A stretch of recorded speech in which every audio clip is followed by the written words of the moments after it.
Hey everybody, I hope everyone's doing well today. Welcome back to the channel. Today's video should be interesting. It's a revisit of a product that I am very familiar with and have a great deal of affection for and have a lot of experience with, and that is Cambridge StreamMagic streamers. In this particular case, it is the new or revamped CXN100 SE, SE standing for Special Edition. So please, sit back, relax, and we'll get going on this review.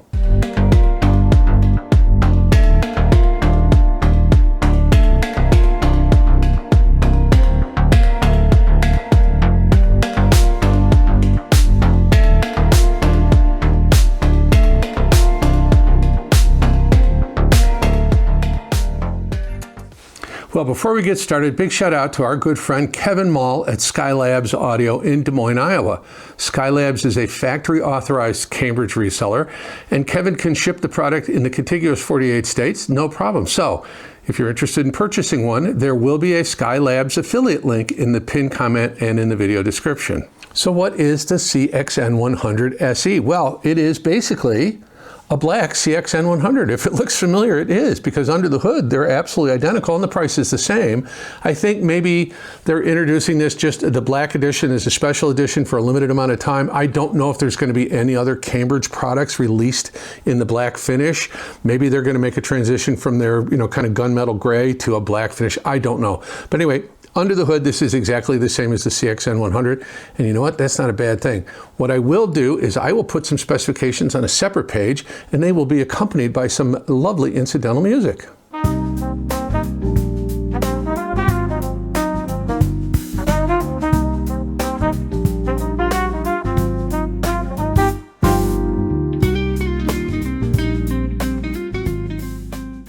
Well, as you can see from the specifications, it's a well laid out, well thought out unit. But the real thing about Cambridge StreamMagic products is the StreamMagic Gen 4 platform. That is the star of the show here, and we're going to do a deep dive. I'm going to show you the software, how it works. And I'm not going to go a deep dive into the software, but I'll give you the basics because it is really, in my opinion, the best streaming platform there is. Now, on the digital side of this unit, it does use an ESS ES9028Q2M Sabre 32 DAC chip, and that's a capable DAC. It's very clean, detailed, and very resolving. Now, if you've followed my channel for a little while, you know I've got a bit of a complicated relationship with ESS DACs. They can sometimes come across as overly analytical with what I call Sabre glare. You've heard me say that a million times. But I'll tell you what, Cambridge, they really know how to tune these chips. What you get is still detailed, precise, but much more listenable than a standard ESS implementation. It's controlled, refined, and far less fatiguing than a lot of other ESS-based DACs I've heard. So while it may not be my personal favorite DAC topology, Cambridge makes a very strong case for it. Well, before we get too far along, let's do this. Let's take a look at the front panel. We'll take a look at the back panel. We'll open it up and look inside. So give me a minute or two to reconfigure. Well, here we are looking at the front panel of the Cambridge StreamMagic. We've got power on button here, and we've got play, pause, track forward, track back, and I'll show you that in just a second, and then up down for menu selection. So right now it's showing the album artwork and the actual title and so forth, and underneath, and I'm gonna, you know what, give me a second, I'm gonna zoom in on this. All right, this should give us a better view. Again, play, pause, track forward, track back, which the information, I'll show you that in just a second, and then up and down for menu selection. So again, we're looking at the album artwork, the title, the artist, and then the information, it is title, and it's a 4416 FLAC file. And then that's current time, and then it shows total time for the track. So if I push the I button, it just removes the artist, or excuse me, the album artwork. If I push it again, it brings you just the album artwork. If I push it again, it shows you current time. Now, one note, this is a 24-hour clock. I've been after them to give us a 12-hour clock in the United States, but apparently that's difficult. I don't know. I'm going to continue to bug them about it. Push it again, and it brings us into some beautiful VU meters. That's a lot of fun. There's actually a couple choices. So we got that. We've got the VU bars, or the bar meter, and then we've got the lateral meter. So a lot of fun there. and then back around. Now, one thing, this unit does not come with a remote control, but if you want to purchase separately, Cambridge does have a remote control. It's multifunction, controls a bunch of different stuff from Cambridge Audio, but again, the remote control is optional because you're going to control everything from StreamMagic. So now that we've looked at the front, let's spin it around and look at the back. Well, here we are looking at the back panel of the CXN100. Starting on your left, IEC power socket. We've got two antennas for Wi-Fi and Bluetooth connection. We have a D-sub 9-pin RS-232 port for system control, for home system integration, along with two RCA connectors in and out, again, for control bus. We have a USB-A, when you can plug a hard drive into this and it will index and access all of the files on the hard drive. RJ45 jack for wired network connection. A USB-B connection to connect a USB device to it if you want to, and it has a USB ground lift switch if you need it. It does have a system ground switch if you need it. It does have a TV in eARC connection. And our digital inputs, we have Toslink SPDIF, we have coax SPDIF. We also have outputs. We have a Toslink out and a coax out. We have single-ended out and balanced output, so the unit is balanced. So that's a look at the back panel of the CXN100. Let's open it up and look inside. Well, here we are looking at the inside of the CXN100 SE, and you can see the circuit board in the back. What I'm going to do is I'm going to zoom in and we'll go by section. Basics are, this is the power supply over here. I can't get that little cover off, so I can't really show you what's going on in there, but very robust, very well-designed power supply. So again, let me zoom in. We're going to zoom in on this portion of the board. Back panel here, front panel in this direction. This board here is where all of the wireless network, command control, RS-232 system control board lives. Underneath here is the Bluetooth board. Now, this section over here is the DAC side. You'll see lots of WEMA capacitors, and right in there is the ESS DAC chip itself, op amps for single-ended, op amps for for balanced output. Now, nice Cirrus Logic SPDIF controller here. That'll handle 24-bit 192.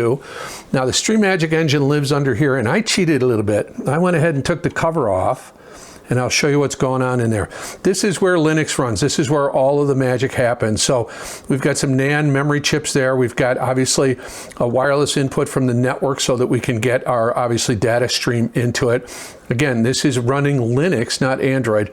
Really well laid out, very separate board, completely isolated from everything else. Just very thoughtfully designed. Anyway, that's a look at the inside of the CXN100 SE. Let's button it up and get on with the rest of this review. Well, as you can see from looking inside, the unit is really well engineered and very thoughtfully put together. But the real star is StreamMagic. Let's be honest, you're not buying this for the DAC. You're buying it for the streaming platform. Cambridge's StreamMagic Gen 4 engine paired with the StreamMagic app, which you can see on the tablet, is, in my opinion, one of the very best user experiences in the entire hi-fi space. It's fast, it's intuitive, and it just works. The StreamMagic app actually is so easy. It gets you to your music very quickly. It lets you browse easily, and you spend less time fiddling around with a piece of software or an app, and actually more time listening to the music you want to. And believe me, I think that matters. Because of a lot of the great sounding streamers I've had in here recently, they kind of fall apart when it comes to usability. This one doesn't, not in a bit. In fact, I'd argue StreamMagic is not only one of the best interfaces, it's also one of the best sounding streaming implementations available. Well, I'm actually going to show you the StreamMagic software. I have a way of recording my tablet, but before we do that, let me give you a little background on what's going on with StreamMagic, because StreamMagic is really what makes this unit special. Now, this isn't something Cambridge just recently slapped together. The StreamMagic platform has actually been at the heart of their network players since 2011. And it's been continuously refined and updated ever since. That long development cycle really shows this is a very mature app, platform, and experience. Unlike a lot of streaming solutions out there, StreamMagic isn't an off-the-shelf system. It's fully developed in-house by Cambridge Audio's own engineering team, and I believe that matters. It means they control the entire experience, the hardware, the software, and how everything integrates together. Being Linux-based is a big deal to me because instead of dealing with the overhead, clutter, and long-term support issues that often come with Android-based streamers, this is a very lean, dedicated audio platform.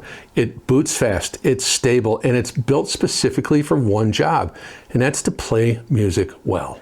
One of the important considerations Cambridge has taken into account is long-term support and longevity, and this is really where this product separates itself from the pack. They have a strong track record of supporting older StreamMagic products with meaningful updates years after their release.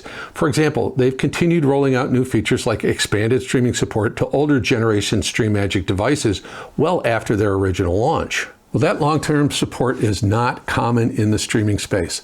A lot of streamers become obsolete when the software stops evolving. Cambridge has taken the opposite approach. They keep improving the platform over time, which extends the life of the hardware you've already paid for. This protects your investment. So why am I bothering talking about all this? Why does this matter? You know, if you're spending $1,100 and buying something like the CXN100 SE, you're not just buying a DAC or a streamer, you're buying into an ecosystem that has over a decade of development behind it, tight hardware and software integration, a purpose-built non-Android app architecture, and a proven track record of long-term support. And honestly, that's a big part of why this thing is so easy to recommend. Well, hopefully you can see on your screen the display from the unit itself as well as my tablet. Because they're formatted differently, I apologize if it looks a little weird. Anyway, on the unit itself, you'll see the album artwork and what song and artist and so forth this is. And on the tablet side, you'll see the opening screen, the home screen for StreamMagic. At the top, you'll see we're using the CXN100 SE in the media room. That's what I've named it. And I can change that, and I can make it, if I touch change, down on the bottom, you'll see listening to the CXN100 or Family Room Evo 1, which also we have upstairs. So they're on the network at the same time. So let's get out of there. Now, on the menuing system itself, I'm sorry, I went too far. There are, on the left-hand corner, there are 3 buttons. There's settings, audio settings, and standby. Standby turns the unit off and puts it into sleep mode so you can wake it back up again later. But settings gives you access to naming the unit, your network connections, power down functions, display brightness, room connections, you know, using it as a preamp. You can turn the volume control on and off, update, so forth and so on. Then on audio settings, it actually brings you out, and there is an equalizer option. There are some presets that you can use if you wish to, and you can save those presets if you want, your chosen presets. Now it shows balance is being disabled because we have the volume control disabled because I'm using the volume on the unit, and I'll show you that in just a second. There is a room compensation feature, and we can turn that on. So on the left-hand side, if you have a hard room full of glass, you can choose to go over there, and it will tone things down a bit. If you have an overdamped room with a lot of absorption in it, you can adjust for that as well if you wish to. So it does have a room compensation, and like all room compensations, it's really nothing more than an equalizer. Now down underneath here, we have our sources. So we have Qobuz, Tidal, USB audio. These are the ones that I've chosen. We have internet radio, Spotify, and a media library would be my hard drive plugged in. And you can edit those and choose whatever you want to. You can add and remove as you see fit. Below that, we have internet radio, recent stations. So if I come over here and I choose internet radio, it'll bring and open up all of the different radio stations that are available on the internet for me to choose from. And you can see there's loads of them. And I'll tell you what, I use this feature a ton. So we can go by local stations. You'll see in the upper left-hand corner under station name, it'll say local. Below that, pop, top 40, decades, talk, dance, rock, hip hop, all of that other stuff. So a ton of internet radio stations. I really like that feature, and I use it quite often. So we come back out. Now, if we scroll down, you can see presets. I can preset internet radio stations if I wish to.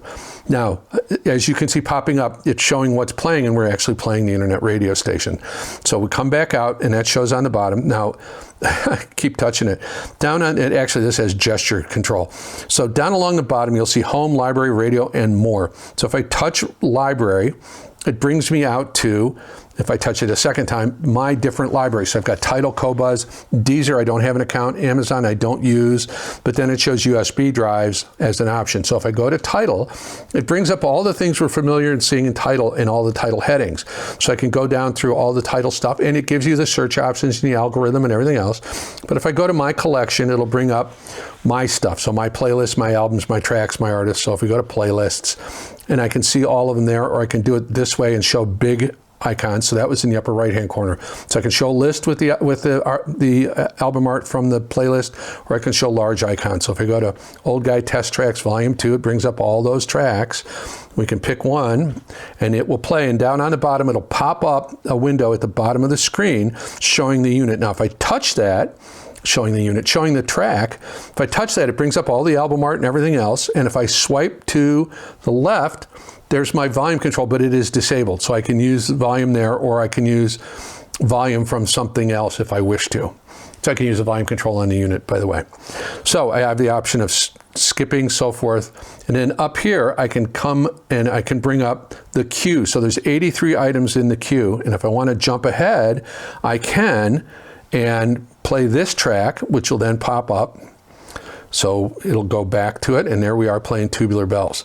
So if I come out of here and I go back again, and I go back again, it brings me back to all my playlists, but then again I have on the bottom my icons, home, library, radio, and more. More brings me into app settings, feedback. If I need support, I can get support on the tablet. I can access the community if I've got questions. So it's really kind of a full-featured unit. Really well done, really easy to use, just simple, good sounding. I get to my music so fast, and that's really the most important thing to me. So anyway, that's a look at the Cambridge Audio StreamMagic software. Well, as you can see from looking at the app, it is very easy to use. It's intuitive. There's a couple things that I've suggested they may want to consider, revamping and reorganizing how things are listed out. But it is fast, it's direct. When I first got the Evo 150, which is one of my, I love that piece, and StreamMagic, I had it on the tablet. My wife came downstairs and I said to her, and she's used Spotify on her phone, so she's kind of used to it. I handed her the tablet and I said, do me a favor, find an artist, find an album, find a track, and play it. And literally in a minute, maybe a little more than a minute, we had music playing. And she looked at me and went, this is easy, this is very simple. And now, I've got a Cambridge Evo 1 up in the family room. She uses it all the time because the software is just easy, intuitive, and she gets to her music quickly. And that really is an important feature. So how does the CXN100 SE sound? It's very good. I'm not a big fan of ESS DACs, but Cambridge has really done a great job with this. It's very clean, detailed, and well balanced. You get really good resolution, good strong imaging, a very open top end. The mid-range is relatively neutral and articulate, and the bass is really nice and tight and controlled. But, again, there's a hint of that classic ESS character, but I think Cambridge has smoothed it out in a way that makes long-term listening sessions completely enjoyable. This is a very easy unit to live with. So I know everybody's going to ask, how does it compare to this, that, and the other thing? So I have done the Eversolo T8. That's a beautiful product, and it's well engineered, and it's got a beautiful touchscreen, but I'm not touching it. I'm not sitting that close to it. I would say that the Cambridge is a much simpler app to use than Eversolo by a mile. It's so much faster to get to your music. Sonically, if I'm using the T8 has no DAC built into it, so a lot's going to depend on the DAC you plug it into. So to compare the two, I plugged the T8 and the Cambridge unit using an external DAC, using the Live Harmony DAC, and sonically, I would just ever so slightly give the edge to Cambridge. I think it's just a little cleaner. There's a little better detail retrieval. There's a little better, I feel like I can listen in a little tighter to the music than I can on the Eversolo, but that's not saying the Eversolo is bad. It is quite good. I don't know that it's quite as good as the Cambridge. Now, compare it to the IEMA Hifi DM100. That's a wonderful little streamer for the money. It's an excellent product. Does it compare to the Cambridge? Not really. The software is very clunky, and I'm sure they're working on it, and I'm sure it will get better, but I'm not impressed with it. But it functions. The Cambridge definitely is a better piece. How does it compare to Weem products? It's hard for me to mention Weem and Cambridge or Eversolo in the same breath. Weem products are very nice. They're built to a price point. Sonically, if you don't run them into an external DAC, I think they sound terrible. Even if you do, they still have clocking and timing and jitter issues. So absolutely, the Cambridge, even the MXN10 from Cambridge is way better than anything I think that Weem offers. How does it compare to the little Fozzy piece? And I'll put the model number down here. I don't remember. The Fozzy piece is actually nice. It's got a nice Sabre DAC built into it. The software is not that great. And again, given its price point, it's a nice performer, but it really doesn't compete with the Cambridge Audio product. Now, I do have the Onyx, I forget the model number, I'll put it down here, streamer. That is a marvelous streamer, $2,500. It sounds quite remarkable, but again, the software experience is not the same. Same with the Shanling SM1.3. The software is good. Sonically, it's great if you're using the internal DAC. The Shanling has that AKM DAC chip I like better, so sonically, it'll outperform this a little bit better as a DAC. But as a streamer, they're very much on a par. I would give the edge to Cambridge just because the app is so easy. And again, I just think there's some secret sauce that Cambridge puts in that streaming engine that just gives it a little bit of extra involvement. It brings me in a little closer to the music than really anything else I've tested. So, final verdict. You know, at the end of the day, the Cambridge Audio CXN100 SE is a very well engineered, very complete product. It combines solid DAC performance with absolutely what I think is one of the best streaming platforms available today. And that combination makes it incredibly easy to recommend. You know, if you're looking for a high quality streamer DAC that sounds great, works flawlessly, and doesn't get in your way, this is a no-brainer. The CXN100 SE is highly recommended. Well, hopefully you enjoyed the video. Hopefully you'd consider giving me a like and a subscribe. I would appreciate that. Maybe you'd want to ring the bell to get notified the next time I put out a video. I would like to give special thanks to my current channel members and subscribers. Guys, your support is invaluable. Thank you so much. As I mentioned, there will be a Skylabs affiliate link for this product in the pinned comment and in the video description. There's also a channel membership link in the pinned comment and in the video description if you are so inclined to join. I didn't use any music for this review, but I will link to the Old Guy Hi-Fi Test Tracks Volume 2 playlist. There'll be a Tidal, Qobuz, and Spotify link in the video description. There's some affiliate links in the video description, not that many. Comment, let me know your thoughts. Where are you at? I think this does, certainly at its price point, stand head and shoulders over almost everything else in the category. And I think it stands head and shoulders over some other streaming units that cost significantly more money. I really, really do like the StreamMagic app. I love the engine. I love the sound. I think it's really good, but let me know what you think. I've covered all the bases on the CXN100 SE. Marvelous unit, highly recommended. Anyway, please like, subscribe, comment. Follow me on Instagram if you are so inclined. My name is Ed Homewood. This is the Old Guy Hi-Fi channel. And now please take some time out of your busy day and listen to the music you love. You gave me a lot of time. I really appreciate it. I really hope you have a great day.